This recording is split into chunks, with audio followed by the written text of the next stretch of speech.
ये डूबता सूरज, हंसी झील, फैले पहाड़, ये कुछ नहीं अगर तुम नहीं, तुम्हारा वजूद, तुम्हारा एहसास, तुम्हारी नजर नहीं तो ये कुछ नहीं। मत करो खुद को बर्बाद किसी की मोहब्बत में, मत करो अपनी नफी।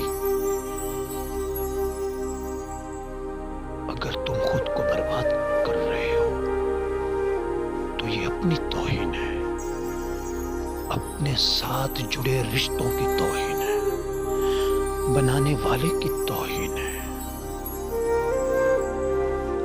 मत दो किसी को वो अहमियत कि वो ना रहे तो तुम ना रहो।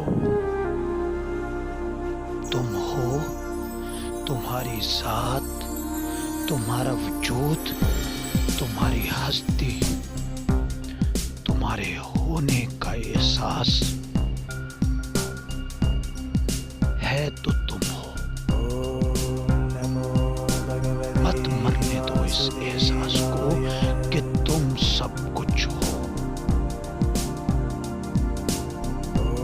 ये सूरज देखो,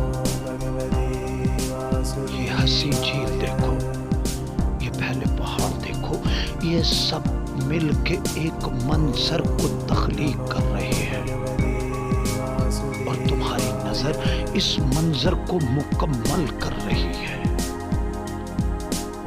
कोई एक चीज मंजर नहीं बन सकती, कोई एक हमारा सब कुछ नहीं हो सकता।